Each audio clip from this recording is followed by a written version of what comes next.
Some years ago, I was given a welder and assorted accessories. It came from a gentleman who I'd known for a number of years and had passed away. Amongst the things that I got was this chipping hammer. Now, the hammer obviously started life as something else, and to produce the point, it was touched up with a grinder. I'm not sure what sort of hammer it was. Might have even been forged because it's asymmetrical, but maybe that's how it was intended to be. It's a neat little thing, and I've decided that I might renovate it and continue using it. Hello, my name's Bob, and once again I'd like to welcome you to another video on the White Dog Garage YouTube channel. If you like making stuff, fixing stuff, renovating stuff, just stuff in general, then this is the channel for you. And if you haven't already subscribed, then I would love to have your subscription. And if you do, it's easy. Hit the subscribe bar down below. While you're there, ding the bell so that you get a notification from YouTube the next time a video airs on the White Dog Garage YouTube channel. So, you're probably saying to yourself, you can buy a chipping hammer for not too much money, and you're quite right.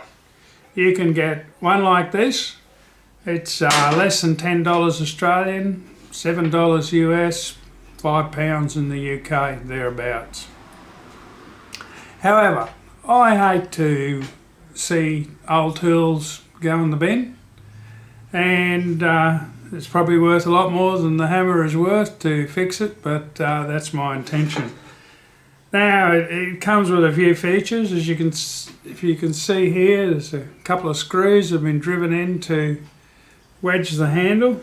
It's an interesting way of doing things. But the main focus of this video is going to be giving it a new point. How I'm going to do this is I'm going to remove the point that's on here and machine up a new point which I will weld on. We'll heat treat it, of course, and we'll also give it a new handle. Should be fun, and I hope you follow along. I started by removing the handle, which will be replaced.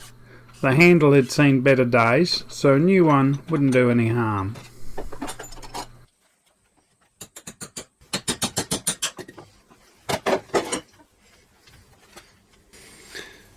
Now, if you see what I mean, it's asymmetric. There may be a purpose for that. Hit me up in the comments if you know what it's for. I need to take the old point off before I can fit the new one. I could just chuck it up on the lathe and machine it down, but what I'm going to do is cut the point off with the bandsaw.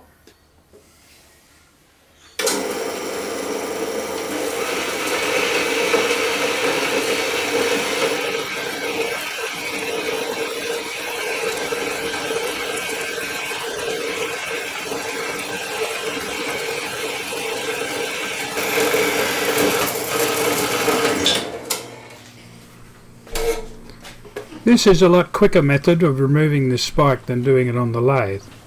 More importantly, however, it avoids doing an interrupted cut, which is both hard on the tooling and the machine. At this stage I'm going to machine the spike. So the angle I'm looking for is 5 degrees to the horizontal, to the shaft. To machine the taper, I rotated the compound slide to 5 degrees. This angle is approximate and will do for this job. If it was critical, I would confirm the angle with the protractor against the shaft and the compound slide.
Unfortunately, there is no automatic feed for the compound slide, so I had to do all that machining by hand.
With the taper done, I then used a 45-degree chamfer tool to machine the point.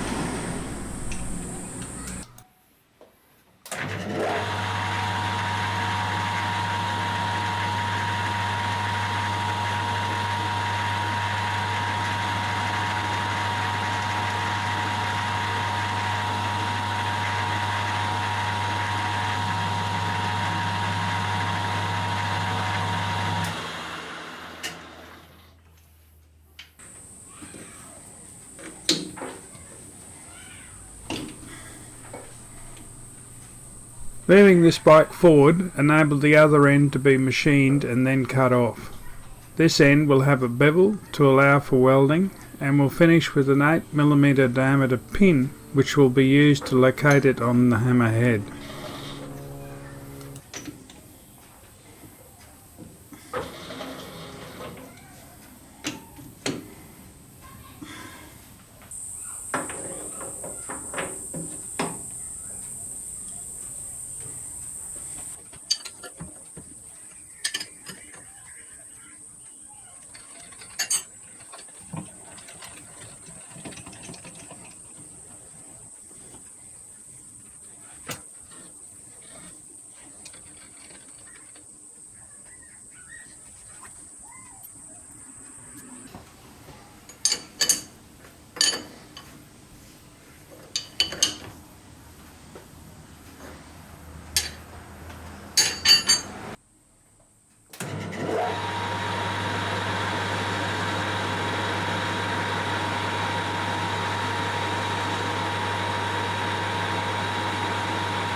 The head has two flat parallel sides, and I use these to locate it in the machine vise to enable the top to be milled square to the body of the head.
So I've machined the pick with a pin end.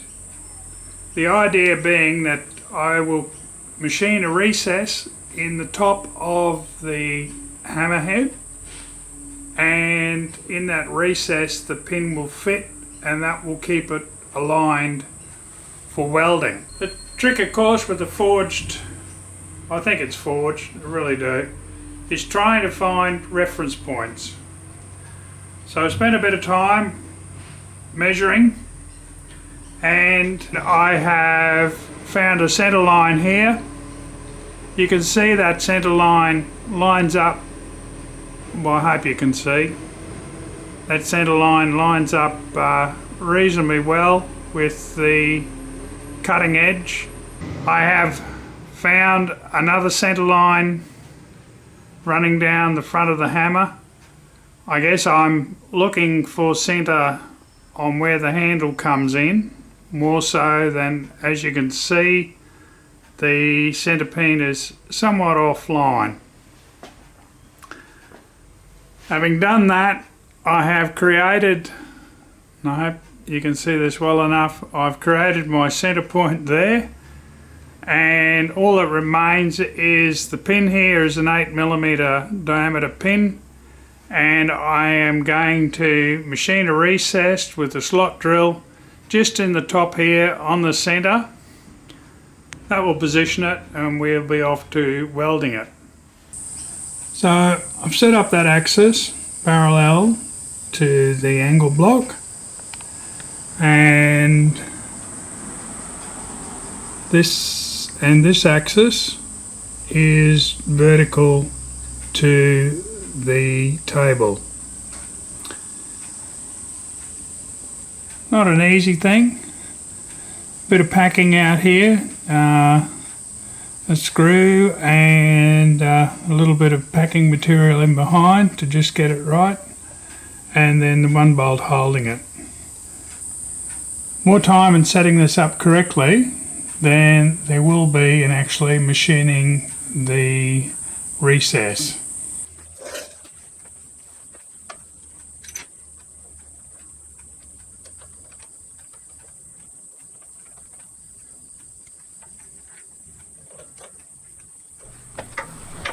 I mounted a centre in the drill chuck on the mill, and I used this to align the spindle centre with the centre mark that I had made on the top of the hammerhead.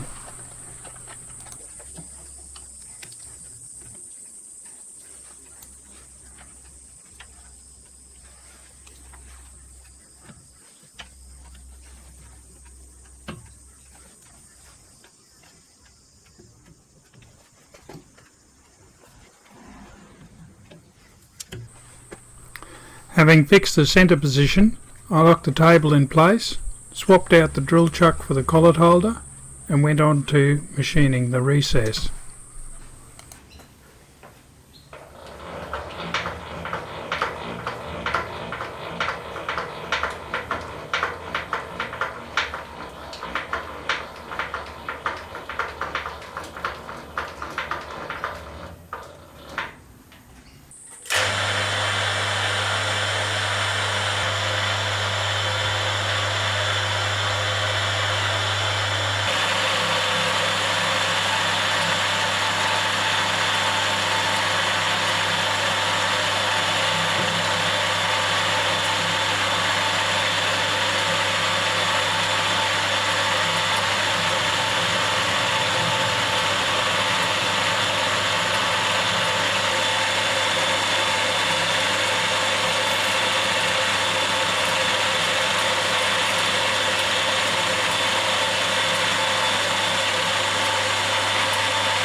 With all the machining done, it was on to welding the pick in place.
Finally, the repaired head was heat treated.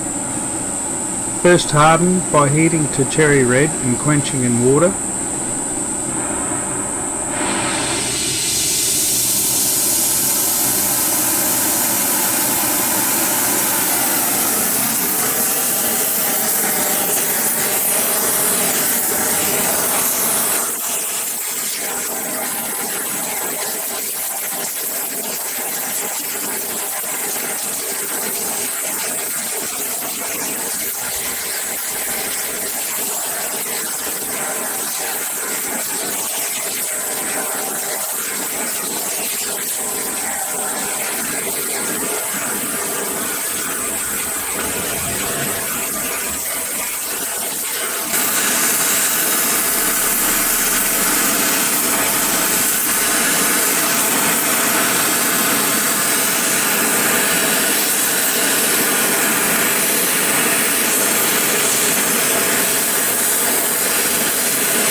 Then I popped the hardened head in with some of the wife's cooking to temper it. Actually, the cooking part just warmed it. The real heat came after the dish was removed. And with a coat of paint and a new handle, the chipping hammer was ready for action.